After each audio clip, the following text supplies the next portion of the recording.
आज हम 30वें अध्याय की व्याख्या करेंगे। सबसे पहले सभी दोस्तों का आयुर्वेद निधि चैनल में स्वागत है। आज हम जिसकी व्याख्या करेंगे उस अध्याय का नाम है अनागत विधान विधि विज्ञानी अध्याय। इति समूह मनीषी ने प्राच्य कि अब हम अनागत विधान विधि विज्ञान। अनागत का मतलब है अनागत, जो पूछ के नहीं आता, एकदम से आता है, उसके क्या करना चाहिए। बाढ़ आ गई, बाढ़ आने के बाद थोड़ी बांध बनाया जाता है, पहले ही बांध बनाया जाता है कि बाढ़ के पानी को रोका जाए। तो पहला है, इसका सूत्र है उत्थाय उत्थाय पोद्धव्यम महत भयम उपस्थितम मरण व्याधि शोकान की मध्य निपतिशेति। मृत्यु, व्याधि और शोक ये मेरे सामने उपस्थित हो जाए और मुझे किस प्रकार प्रताड़ित करते, परेशान करते, ऐसा विचार करके हमें सुबह ही बिस्तर से उठना चाहिए।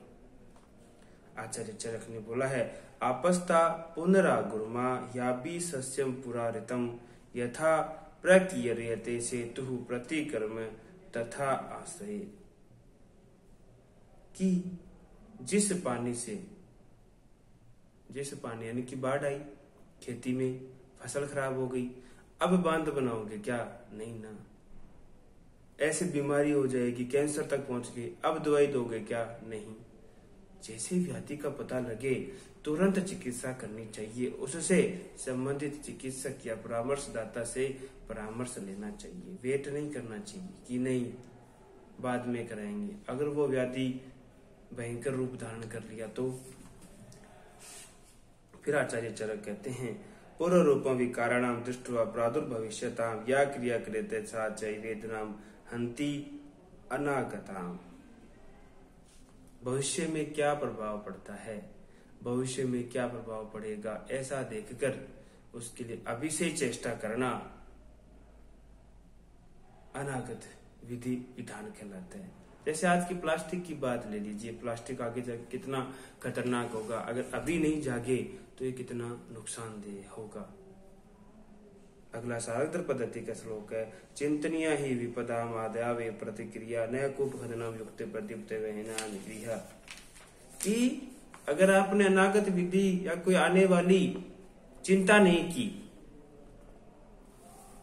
तो वो उस स्थिति के बराबर है कि घर में आग लग गई, अब आप सोच रहे कि मैं कुआं खोदूं, अब पछताए क्या हो जब चिड़िया चुग गई खेत। तो देरी से नहीं करना चाहिए, देरी नहीं करना चाहिए। ऐसा बोला है वैराग्य शतक में भी बोला, यावत स्वस्थम इदम कलेवर गृहम यावच्च दूरे जरहा यावच्च इंद्रिय शक्ति विरपत्ति हतः यावस्य नायुषा आत्मा श्रेयसी तावदे विदुषा काय प्रयत्नो महान प्रोदृप्ते भवने तु कूप खननम प्रति उद्यम की दृश्य। वही कुएं वाली बात और बताई है। पंचतंत्र में बताया, अनागतम ये कुरुते स शोभते स सोचते यो न करोति अनागतम। सही बात है, बिना बुलाए अगर बाई चांस हमारे घर में आ जाते हैं मेहमान, तो हमारे पास साधन सीमित हो जाते हैं। उनकी शिष्टाचार करने के लिए थोड़ा समय कम मिलता, तो जैसा घर पे उपलब्ध होता है वैसे ही करते हैं। अगर हमें पहले पता होता है कि आज मेहमान आएंगे तो हम उनके लिए बड़ी भांति पकवान बनाते हैं, बहुत सारी चीजें उनके सामने ऑप्शंस रख देते हैं। वही बात है, उस मेहमान को आप व्याधि मान लीजिए। फिर रामायण का श्लोक है, अनागत विधानम तु कर्तव्यम शुभम इच्छता आपदा संक मानेन पुरुषेण विपश्चिता। भावी आपत्तियों की आशंका करने वाले हितैषी विचार मनुष्य को हमेशा आने वाली व्याधि के बारे में पता करना चाहिए। ऐसे हमें समझना चाहिए। फिर महाभारत का श्लोक है, अनागत विधाता च प्रत्युत्पन्नमति तथा द्वावे सुखम एगेते दीर्घ सूत्र विदेशति। कि आपत्ति आ गई तो तुरंत उसी समय डिसीजन लेके कार्य करना चाहिए। ये नहीं कि मैं बैठा रहूंगा, अपने आप हो जाएगा, जो होता है वो हो जाएगा, नहीं, उससे आपको नुकसान होगा। वर्जयंती यथारण्यम स सिंहम वर्ग पक्षिणः वर्जयंती ग्रहा तद्वस्य औषधम सुतिका ग्रहम। जिस प्रकार जंगल में शेर होता है तो बाकी छोटे मोटे जानवर भाग जाते हैं, वैसे ही अगर भावी व्याधि को देखकर अगर औषधि बना के रोगी को दी जाए तो व्याधि भी पास पास नहीं रहती, इनकी वो भी भाग जाती है। महाभारत का श्लोक, धर्मार्थम यस्य वितेहा वरम तस्य निरीहता प्रक्षालनादि पंकशे दुराद स्पर्शनम वरम। दान धर्म करने के लिए जिसको धन की इच्छा होती है उसको धन की इच्छा नहीं करना ही श्रेयस्कर है, क्योंकि शरीर पंख मगन करके फिर उस पंख को धोकर स्पर्श न होने ही श्रेयस्कर है। वैराग्य शतक का श्लोक है, त्रिशा शुष्यत्याशते पीबती सलिलम साधु सुरभि शोधार्ता समशालीन कवलेति शाक विधि बलतान प्रदीप्ते रागाग्नौ सुदृढ़ माशीश्लिष्यति वधुम प्रतिकारो व्याध सुखमिति विपरीयति जना। ऐसा बताया है कि जब प्यास से कंठ सूखता है तो पानी पीते तो बहुत अमृत जैसा लगता है, और भूख जब बहुत ज्यादा लगती है तो कुछ भी ठंडी चीज दे दो खा लेते हैं, और काम वासना प्रदीप्त होती है तो अच्छी तरह पति पत्नी आलिंगन करते हैं। इसी प्रकार आगत व्याधि की चिकित्सा को समझना चाहिए। अब ये 3 एग्जाम्पल क्या है, 3 एग्जाम्पल में बताया गया है कि हम भूल जाते हैं कि हमारी भूख का हम पर कंट्रोल हो गया है। जैसे बहुत ज्यादा भूख लगी तो अब आप अनियंत्रित हो जाए, जो भी मिलेगा आप खा जाओगे, लेकिन उस चक्कर में जो भी मिलेगा खा जाओगे, अगर गलत चीज खा ली तो बहुत ज्यादा नुकसान भुगतना पड़ेगा। योग वासिष्ठ का श्लोक है, आधयो वादस्येवं द्वयं दुःखस्य कारणं तन्न वृत्ति सुखम विद्यात् अक्षयो मोक्ष उच्यते। आदि और व्याधि दोनों दुख के कारण हैं, उनसे निवृत्ति सुख, उनका क्षय मोक्ष कहलाता है। आदि और व्याधि दोनों से हमसे आज के समय में हम नहीं बच पाते। एक फोन हम नहीं छोड़ सकते, वो फोन के द्वारा हम कंट्रोल हो जाते, हम नियंत्रित नहीं हो पाते, तो ये कहना अच्छा नहीं है। चाणक्य राजनीति का श्लोक है, पर अन्नम पर वस्त्रम च पर सय्या पर स्त्रियम में परवादम पर द्रव्यम दूरता परिवर्ज्यते। दूसरे का अन्न, दूसरे के कपड़े, दूसरे का बिस्तर, दूसरे की स्त्री, दूसरों के साथ बकवास करना और दूसरों का धन, इन सब चीजों से हमेशा दूर रहना चाहिए। आप बोलोगे दूर नहीं रहना तो मत रहो, रह के देख लो, पता लग जाएगा। चाणक्य राजनीति का दूसरा श्लोक है, आसनात् शयनात् सेव संकल्पात् से भोजनात् पुंसान् संकल्प पापम घटात् घटमिव उदकम। इन्होंने बोला ये चीजें संक्रमण, मतलब संक्रमण हो सकता है, गलत चीज के साथ करने से गलत संक्रमण हो सकता है, इसलिए इन्फेक्शन का टाइप बताया। जैसे कोरोना हुआ था, मास्क लगा के रखो भाई, 2 कदम दूरी रखो। क्यों रखो? क्योंकि वो फैल जाएगा, उसको ना फैले इसके लिए क्या क्या था। ये भी अनागत विधि विधान है कोरोना से बचने के लिए। पहले से हमने कितने सारे व्यवस्थाएं की। ना धार्मिक के वसेत ग्रामे न व्याधि बोले वृषभ न एक प्रपद्य द्वानम न चीरम प्रवते वसेत। अधार्मिक हो बहुत से लोग, ऐसे व्याधियों से बहुत सारे पीड़ित लोग हो, वहां पे गांव में नहीं रहना चाहिए, और अकेला भी नहीं रहना चाहिए, और पहाड़ों पे लंबे समय नहीं रहना चाहिए। वृद्ध चाणक्य का श्लोक है, उपसर्ग न चक्रे चतुर्भुक्ष च भया वह असाधु जन संपर्क जय पाल से जीवती। उपसर्ग पर चक्र भयावह अकाल और दुर्जनों का संसर्ग, इनसे जो दूर रहता है वही जीवित रहता है, क्योंकि इन लोगों की दोस्ती मृत्यु के बराबर होती है। भोजनांते पिबेत तक्रम वासरांते पिबेत भया निशांते च पिबेत वारी त्रिविरोग न जायते। ऐसे लोगों को कभी रोग नहीं होता, किनको? जो भोजन के अंत में छाछ पीते हैं, जो दिन के अंत में रात को दूध पीते हैं, और जो रात्रि के अंत में कि सुबह उठ के पानी पीते हैं, उनको रोग नहीं होता। फिर सारंग पद्धति का श्लोक है, अम्ब से प्रसृतो रष्टव रवावनुदिते पिबेद वात पित्त कपमर्त्वा जीवित वर्ष सदम सुखी।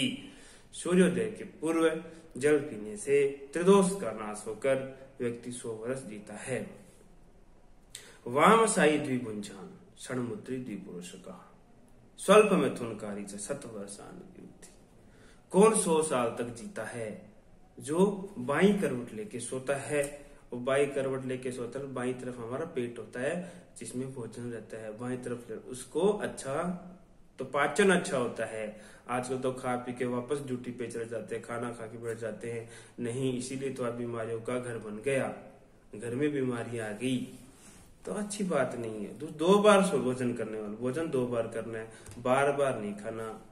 6 बार मूत्र त्याग करने वाला और 2 बार जो मल त्याग करता है, मिथुन अल्प करता है, वो 100 साल जीता है।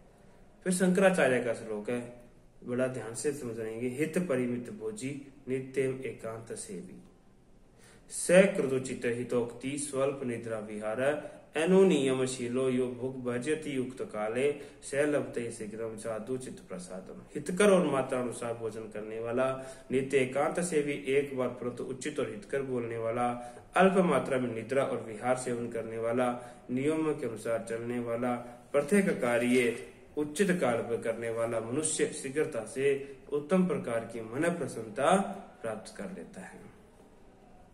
नित्यम हितहार विहार से भी समीक्षा कार्य विशेष सकता है, दाता समय सत्य पर समावान आपतोप से विच भवती अरोग, सदा सर्वदा हितकर आहार विहार सेवन करने वाला, सारा सार पूर्ण विचार करने वाला, विषय सेवन में आसक्ति न रखने वाला, मनोवृत्ति सम रखने वाला, सत्यभाषी क्षमावान आपतों की सेवा करने वाला मनुष्य निरोग रहता है। मितम भुक्तम संविभाज्य से मितम स्ववित्तमुक्तम कर्म कर्त्वा ददात्य मित्रेषु अपि याचित शन्य तामत्वमंतम प्रजहात्यम अनर्था। जो आश्रितों का अन्न बांट कर स्वयं कुछ खाता है, बड़े बड़े कर्म करके रात में उचित काल तक निद्रा लेता है, याचना करने में मित्र ने होने वालों को भी दान देता है, ऐसे व्यक्ति को कोई भी बीमारी निकट नहीं आती।